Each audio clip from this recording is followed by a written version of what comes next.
दोस्तों, कैसे हैं आप सब लोग। उम्मीद करता हूँ आप सब लोग अच्छे होंगे, तंदुरुस्त होंगे।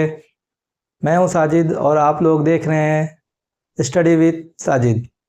मैं आज आप लोगों के लिए लेकर आया हूँ ज्योग्राफी का एक बहुत ही महत्वपूर्ण चैप्टर, पृथ्वी की गति। आज हम लोग इसके बारे में जानने की कोशिश करेंगे।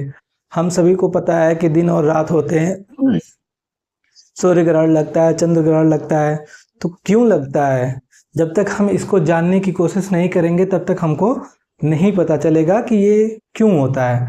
कभी दिन बड़े हो जाते हैं तो कभी रातें बड़ी हो जाती हैं, कभी शरद ऋतु आती है तो कभी बसंत ऋतु आती है। तो ये सब जो चीज़ें होती हैं हमारे आंखों के सामने, जो भी परिवर्तन ऋतु में परिवर्तन देखने को मिलते हैं, वो सभी किस पे डिपेंड करते हैं? मोशन ऑफ अर्थ पे डिपेंड करते हैं। तो आज हम लोग इसी को जानने का प्रयास करता हूँ। आप लोगों को वीडियो पसंद भी आएगा। अगर आप लोगों को वीडियो पसंद आए तो वीडियो को लाइक करिएगा और चैनल को सब्सक्राइब भी कर दीजिएगा। तो आइए अब आज का टॉपिक शुरू करते हैं। तो जब हम पृथ्वी की गति की बात करते हैं तो पृथ्वी जो होती है दो तरह से गति करती है। एक गति होती है उसकी घूर्णन या रोटेशन, या फिर दैनिक गति। जब पृथ्वी अपने अक्ष पे, आप लोगों ने लट्टू देखा होगा, लट्टू एक कील के सहारे घूम रहा होता है। तो जब लट्टू अपने कील के सहारे घूम रहा होता है तो उसको हम लोग घूर्णन गति बोलते हैं। तो इसी तरह से पृथ्वी भी अपने अक्ष पे घूम रही होती है। तो जब पृथ्वी अपने अक्ष पे घूम रही होती है तो उसको हम लोग क्या बोलते हैं? दैनिक गति बोलते हैं, या घूर्णन या रोटेशन बोलते हैं। और ये दैनिक गति कितने घंटे में कंप्लीट होती है? तो 24 घंटे। हम सभी लोग जानते हैं कि 24 घंटे में एक दिन पूरे हो जाते हैं। तो ये 24 घंटे ही जो हैं ये घूर्णन गति है। यानी कि दिन और रात को मिलाकर जो हम 24 घंटे देखते हैं उतने ही टाइम में पृथ्वी अपने एक अक्ष पे पूरी तरह से चक्कर लगा ली होती है। तो उसी को हम लोग दैनिक गति बोलते हैं, और इसी को हम लोग सौर दिवस भी बोलते हैं। कि जब पृथ्वी एक अपने अक्ष पे 24 घंटे में एक चक्कर पूरा कर लेती है तो दिन, उसी को हम लोग घूर्णन गति या दैनिक गति बोलते हैं। उसी को हम लोग सौर दिवस भी बोलते हैं। अब बात कर लेते हैं इसकी दूसरी गति की। तो इसकी दूसरी गति को हम लोग परिक्रमण के नाम से जानते हैं। परिक्रमण यानी वार्षिक गति, रिवॉल्यूशन। जब पृथ्वी अपने अक्ष के साथ साथ सूर्य का भी चक्कर लगा रही होती है। ये देख रहे होंगे आप लोग, ये सूर्य है और ये पृथ्वी है। तो पृथ्वी जो है, हम सभी जानते हैं कि पृथ्वी जो है सूर्य का चक्कर लगा रही होती है। तो पृथ्वी जब सूर्य का चक्कर लगा रही होती है तो इसको सूर्य का एक चक्कर पूरा करने में 365 दिन 6 घंटे का समय लगता है। यानी कि परिक्रमण की बात करते हैं तो जो पृथ्वी जो है सूर्य का एक चक्कर पूरा कर लेती है तो उसी को हम लोग परिक्रमण अवधि भी बोलते हैं। यानी कि पृथ्वी की परिक्रमण अवधि कितने दिनों की होती है? 365 दिन 6 घंटे की होती है। इतने में ये सूर्य का एक चक्कर पूरा कर लेती है। तो इसी को हम लोग एक वर्ष भी बोलते हैं। इसी को हम लोग ईयर भी बोलते हैं। लोगों को पता है कि एक वर्ष ऐसा आता है जिसको हम लोग लीप वर्ष के नाम से जानते हैं।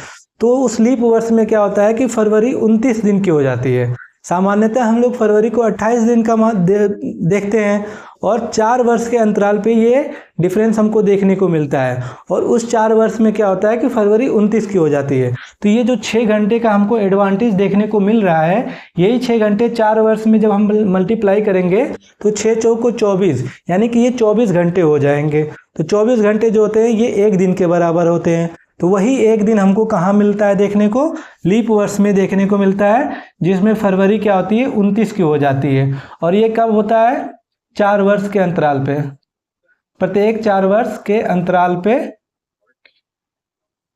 लीप वर्ष देखने को मिलता है। इस स्थिति में क्या होता है?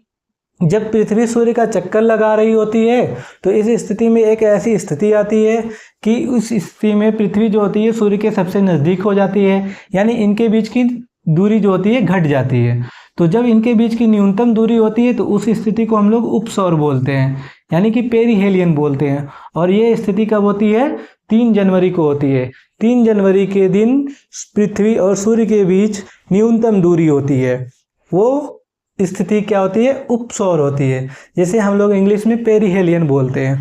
और फिर एक स्थिति ऐसी आती है कि सूर्य और पृथ्वी के बीच अधिकतम दूरी देखने को मिलती है, यानी इनके बीच ज़्यादा गैप देखने को मिलता है। और वो स्थिति कब आती है, 4 जुलाई को वो स्थिति आती है जिसे हम लोग अपसौर या अपहेलियन के नाम से जानते हैं। ये स्थिति क्लियर हुई। अब बात कर लेते हैं हम लोग आगे कि दिन और रात का छोटा या बड़ा होना। हम सभी जानते हैं कि दिन या रात छोटे और बड़े होते रहते हैं, तो ये क्यों होते हैं, ये भी पृथ्वी की गति पे ही डिपेंड करता है। तो हम सभी लोग जानते हैं कि पृथ्वी अपने अक्ष पे 23.5 डिग्री झुकी हुई है। पृथ्वी कितने, 23.5 डिग्री झुकी हुई है। ये क्या है, विषुवत रेखा है। 0 डिग्री को हम लोग विषुवत रेखा बोलते हैं। ध्रुव है 90 डिग्री, ये उत्तरी ध्रुव है और ये दक्षिणी ध्रुव है, ये भी 90 डिग्री है। और ये जो होता है कर्क रेखा है, और ये जो है मकर रेखा है। तो हम सभी लोग एक सवाल आता है हम लोगों के सामने कि अगर पृथ्वी अपने अक्ष पे झुकी नहीं रहती तो क्या होता। अगर पृथ्वी जब अपने अक्ष पे नहीं झुकी रहती तो इसका सीधा सीधा प्रभाव ये पड़ता कि सूर्य की किरणें दोनों गोलार्धों में एक समान पड़ती, और जब सूर्य की किरणें दोनों गोलार्धों में एक समान पड़ती तो ऐसी स्थिति में दोनों गोलार्धों में दिन और रात बराबर होते, कहीं पे भी आपको अंतर देखने को नहीं मिलता। यानी कि दिन और रात की अवधि बराबर होती। उत्तरी गोलार्ध में भी 12 घंटे के दिन और 12 घंटे की रात होती, और दक्षिणी गोलार्ध में भी 12 घंटे के दिन और 12 घंटे की रात होती। लेकिन ऐसा नहीं होता है। क्यों नहीं होता है, क्योंकि पृथ्वी ऑलरेडी 23.5 डिग्री अपने अक्ष पे झुकी हुई है। बात कर लेते हैं कि दिन और रात की स्थिति के बारे में बात कर लेते हैं। तो हम सभी को कुछ ऐसे डेट देखने को मिलते हैं जो बहुत ही इम्पोर्टेंट होते हैं। तो वो डेट जो होते हैं, कौन कौन से डेट हैं, 21 मार्च हो गया, 21 जून हो गया, 23 सितंबर हो गया और 22 दिसंबर हो गया। ये 4 डेट आपको हर एग्ज़ाम में पूछे जाते हैं। इस डेट की खासियत यही है कि जब हम 21 मार्च की बात करते हैं, 21 मार्च और 23 सितंबर, ये 2 डेट ऐसे हैं कि इस डेट पे क्या होता है कि सूर्य जो होता है विषुवत रेखा पर लंबवत चमकता है। विषुवत रेखा पर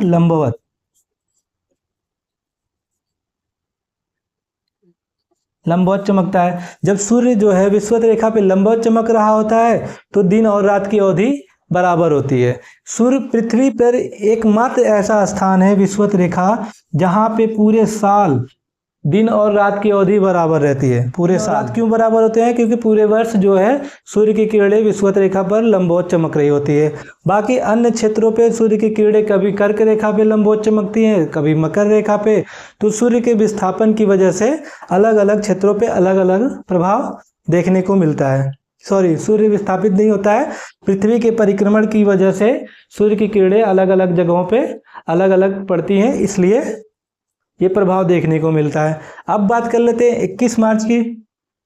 21 मार्च वो डेट है जब सूर्य जो होता है विषुवत रेखा को पार करके उत्तरी गोलार्ध में उन्मुख हो जाता है। जब उत्तरी गोलार्ध में उन्मुख हो जाता है, यानी उत्तरी गोलार्ध की तरफ शिफ्ट हो जाता है सूर्य, तब ऐसी स्थिति में क्या होता है कि 21 मार्च के बाद हम लोगों ने महसूस किया होगा कि उत्तरी गोलार्ध में दिन की अवधि बढ़ने लगती है। जब दिन की अवधि उत्तरी गोलार्ध में बढ़ने लगती है तो हम लोगों को गर्मी का एहसास होता है। जब हम लोग को गर्मी का एहसास होता है तो धीरे धीरे देखते हैं कि दिन और बड़े हो जाते हैं, रातें और छोटी होती चली जाती हैं। तो दिन का बढ़ना और रातें छोटी होना ये कब होता है, 21 मार्च के बाद से हम लोगों को देखने को मिलती है। तो जैसे जैसे हम लोग उत्तरी ध्रुव की तरफ जाएंगे, जैसे जैसे हम लोग उत्तरी ध्रुव की तरफ जाएंगे तो एक समय ऐसा आता है कि ध्रुवों पर 6 महीने के दिन हो जाते हैं। 6 महीने दिन हो जाते हैं, यानी दिन की अवधि बढ़ती जाती है। विषुवत रेखा से उत्तर जाने पर दिन की अवधि बढ़ती है, और जब हम उत्तरी ध्रुव पे पहुंचते हैं तो वहाँ पे दिन की अवधि पूरे 6 महीने की हो जाती है। जब यहाँ पे 6 महीने का दिन होता है तो इस स्थिति में क्या होगा कि यहाँ पे दक्षिणी ध्रुवों पे विपरीत स्थिति देखने को मिलती है। वहाँ पे क्या हो जाएगा कि 6 महीने की रात हो जाएगी। यानी कि इस उत्तरी गोलार्ध में और दक्षिणी गोलार्ध में विपरीत संबंध आपको देखने को मिलेंगे। दक्षिणी गोलार्ध में दिन बढ़ने लगते हैं तो जब दक्षिणी ध्रुव की तरफ जाते हैं तो यहाँ पे 6 महीने के दिन हो जाते हैं। तो जब यहाँ 6 महीने के दिन हो जाएंगे, 6 महीने के दिन होंगे, तो उत्तरी गोलार्ध में 6 महीने की रात हो जाएगी। तो ये विपरीत संबंध देखने को मिलते हैं। कब होते हैं ये? जब सूर्य जो है उत्तरी गोलार्ध में प्रवेश करेगा और दक्षिणी गोलार्ध में प्रवेश कर जाएगा। अब बात कर लेते हैं ऋतु परिवर्तन की। तो यही वो डेट है जो ऋतु परिवर्तन में भी सहायक होते हैं। 21 मार्च, 21 जून, 23 सितंबर और 22 दिसंबर, ये डेट जो होते हैं ऋतु परिवर्तन में भी सहायक होते हैं। जब हम 21 मार्च की बात करते हैं तो विषुवत रेखा पर सूर्य लंबवत चमक रहा होता है। इस समय क्या होता है कि उत्तरी गोलार्ध में बसंत ऋतु की शुरुआत हो जाती है, यानी हमारे यहाँ धीरे धीरे गर्मी बढ़ने लगती है। और दक्षिणी गोलार्ध में उस समय क्या होता है, धीरे धीरे ठंड का मौसम आना शुरू हो जाता है। तो ये परिवर्तन हमको देखने को मिलते हैं। और इस समय क्या होता है कि उत्तरी गोलार्ध में दिन बड़े होने लगते हैं और रातें छोटी होने लगती हैं। और ये डेट शिफ्ट होते होते 21 जून की अवधि आती है। जब 21 जून की अवधि आती है तो हम ये देखते हैं कि 21 जून को उत्तरी गोलार्ध में सबसे बड़ा दिन होता है। 21 जून को उत्तरी गोलार्ध में सबसे बड़ा दिन होता है। और इस समय क्या होता है, 21 जून को हमारे यहाँ बहुत गर्मी होती है। जब हमारे यहाँ ज़्यादा दिन, बड़े दिन होंगे तो जाहिर सी बात है कि गर्मी भी बहुत होगी। और जब गर्मी बहुत होगी तो इस स्थिति में क्या आता है कि दक्षिणी गोलार्ध में दिन छोटे हो जाते हैं। और दक्षिणी गोलार्ध में जब हमारे यहाँ अति गर्मी रहेगी तो वहाँ पे विपरीत संबंध देखने को मिलते हैं। तो वहाँ पे ठंड का मौसम रहेगा, यानी जून में हमारे यहाँ गर्मी रहती है तो दक्षिणी गोलार्ध में ठंड का मौसम रहेगा। और फिर ये डेट शिफ्ट होती है कब तक, 23 सितंबर तक। तो जब यहाँ से सूर्य जो होता है धीरे धीरे विषुवत रेखा की तरफ उन्मुख होने लगता है। एक चीज़ और देखिएगा आप लोग कि जब 21 जून की स्थिति आती है तब क्या होता है, कर्क रेखा पे सूर्य लंबवत चमकता है। 21 जून को सूर्य जो होता है उत्तरी गोलार्ध में कर्क रेखा पर लंबवत चमकता है, इसलिए यहाँ पे दिन बड़े होते हैं। और इसी को हम लोग सबसे बड़े दिन के नाम से भी जानते हैं कि उत्तरी गोलार्ध में सबसे बड़ा दिन कब होता है, 21 जून को होता है। फिर यहाँ से विषुवत रेखा की तरफ सूर्य विस्थापित होता है, 23 सितंबर की अवधि आती है। जब 23 सितंबर की अवधि आती है तो उत्तरी गोलार्ध में क्या होता है, धीरे धीरे शरद विषु आ जाता है, शरद हो जाता है। और यहाँ पे और ये बसंत पे क्या होता है, 23 सितंबर को, 21 मार्च और 23 सितंबर को सूर्य विषुवत रेखा पे लंबवत चमक रहा होता है। और इन दोनों डेटों पे दिन और रात की अवधि बराबर होती है। बसंत अब यहाँ पे 23 सितंबर के बाद जो होता है, सूर्य जो होता है पूरी तरह से दक्षिणी गोलार्ध में प्रवेश कर जाता है। और क्या होता है कि फिर जो 22 दिसंबर की अवधि आती है तो 22 दिसंबर को सूर्य जो होता है मकर रेखा पे लंबवत चमकता है। 22 दिसंबर को सूर्य मकर रेखा पे लंबवत चमकता है। और इस समय पे क्या होता है कि दक्षिणी गोलार्ध में दिन की अवधि सबसे बड़ी होती है। 22 दिसंबर की अवधि आती है तो हमारे यहाँ ठंड का मौसम रहता है, और लेकिन दक्षिणी गोलार्ध में ग्रीष्म ऋतु रहती है और अपने चरम पे रहती है। तो ये 4 डेट आपको हर एग्जाम में देखने को मिल जाएंगे। इस डेट को आप लोग याद रखिएगा। और एक स्थिति आती है, आप ये देख रहे होंगे कि ये दोनों स्थिति जो होती है 21 मार्च और 23 सितंबर को समान स्थिति देखने को मिल रही है। यानी कि यहाँ पे विषुवत रेखा पे सूर्य लंबवत चमक रहा है और यहाँ पे भी विषुवत रेखा पे सूर्य लंबवत चमक रहा था। इन दोनों स्थितियों में एक समानता की वजह से इन्हें क्या बोलते हैं, इक्विनॉक्स बोलते हैं, विषुव बोलते हैं, विषुव, इक्विनॉक्स बोलते हैं, इक्विनॉक्स, इक्विनॉक्स बोलते हैं। इसको क्या बोलते हैं, 21 मार्च की अवधि को क्या बोलते हैं, बसंत विषुव बोलते हैं, बसंत विषुव बोलते हैं। और इसको क्या बोलते हैं, 23 सितंबर को शरद विषुव के नाम से भी जाना जाता है, शरद विषुव के नाम से भी जाना जाता है। उम्मीद करता हूं दोस्तों आप सभी लोगों को वीडियो पसंद आई होगी। और अगर वीडियो पसंद आई है तो वीडियो को लाइक करिएगा, चैनल को सब्सक्राइब करिएगा। और आप लोग हमारे टेलीग्राम चैनल से भी जुड़ सकते हैं। टेलीग्राम का लिंक आपको वीडियो के डिस्क्रिप्शन में मिल जाएगा। वहाँ पे मैं आप लोगों को डेली प्रीवियस ईयर के क्वेश्चन भी कराऊंगा और करंट अफेयर के भी क्वेश्चन कराता हूँ और डेली न्यूज़ अपडेट भी देता रहता हूँ। तो आप लोग हमारे चैनल से जुड़ सकते हैं। धन्यवाद।